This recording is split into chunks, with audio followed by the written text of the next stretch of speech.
C'est une journée calme de dépôt de candidature pour les municipales du 4 mai 2025 qui s'est déroulée au Jean-Marie Franck Richard SSS pendant la journée du 5 avril 2025. Le premier candidat, Jonathan Francisco Liminana, est arrivé dans les premières secondes de 9 heures pour faire les 4 étapes obligées pour compléter son exercice pour se présenter aux élections municipales. À Maurice Info, il a expliqué ses motivations. Il y a beaucoup de choses, je pense que c'est partout pareil, le transport, les canalisations, le problème avec les inondations, la précarité aussi. On parle souvent de problèmes de drogue, donc je pense qu'il faut vraiment faire un focus sur ce genre de points. Vous avez un projet particulier pour le Ward N? J'ai un projet en tête, maintenant est-ce qu'il sera réalisable, ça c'est autre chose. C'est lequel?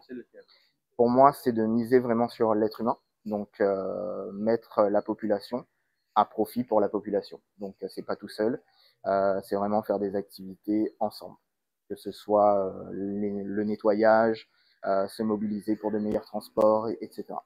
Quelques minutes plus tard, les 3 candidats du Reform Party sont arrivés dans un défilé avant d'accomplir, eux aussi, les formalités d'usage.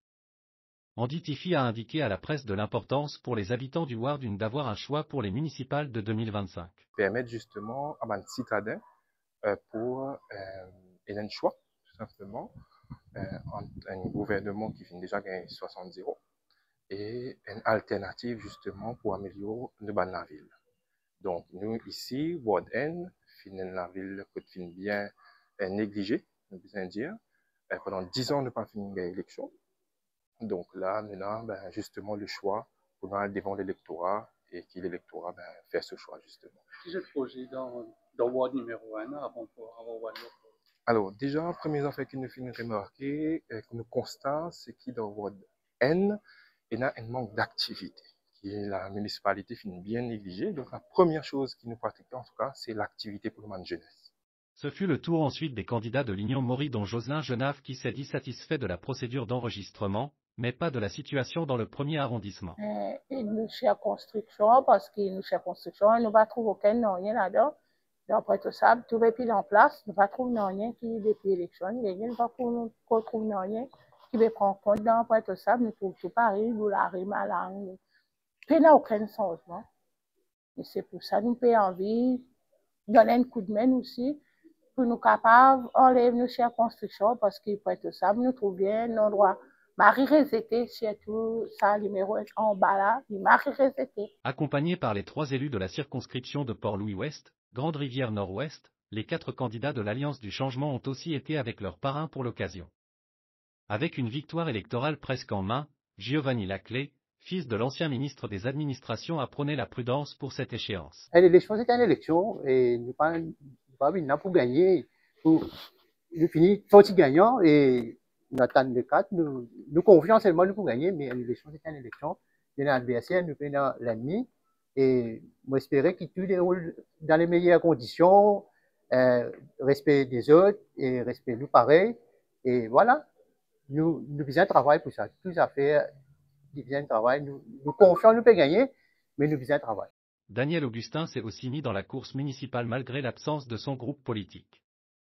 À Maurice Info, il s'est dit prêt de défendre son bilan et de mettre en avant un projet ambitieux. Mon motivation aujourd'hui, c'est premièrement que nous faisons un travail.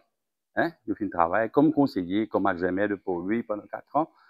Nous faisons un travail, nous faisons beaucoup de projets, surtout nous faisons développer beaucoup d'endroits. Tel la Tokenique, dans la même, derrière là, nous faisons un funeral parlor qui est très très important, Jean-Claude. Très important pour un habitant de la Tokenique, qui, moi-même comme un habitant d'un flat, d'un HDC, pendant 5 ans, bien avant, et quand on dit, moi, dans le flat, à part qu'il est pénible pour la famille qui ne perd une poche, et aussi, pour faire une démarche pour entrer ça là, très très difficile.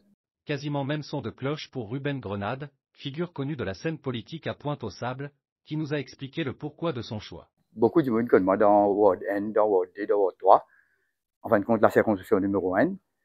Je connais qui travaille, qui me fait, social, qui se ban vie du monde, qui se ban zen, qui d'ailleurs ça terrain football qui terrain dit ça, ban là dit ça. C'est moins de choses moi, peux venir là-dedans parce que c'est sa première réunion que j'ai fait pour faire terrain d'Isabine comme ça. C'était ça contre moi, avec un conseiller, Danny Augustin, avec un ministre. C'est ça contre moi pour faire ça terrain là comme ça.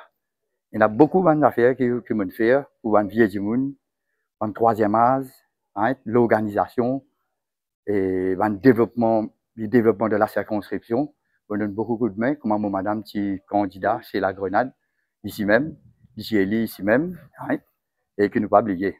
2 heures après la fermeture pour les dépôts de candidature, Eman Varma Aden, presiding officer de la commission électorale, a donné les chiffres de la journée. En fait, au bout d'une vingtaine passe bien. Pendant toute la journée, nous avons 12 dépôts de candidature. Là-dedans, nous avons 3 indépendants et 3 de l'Alliance, un groupe. Et tout passe bien, nous avons officier collaborer, nous faisons notre travail, et après les instructions et la loi.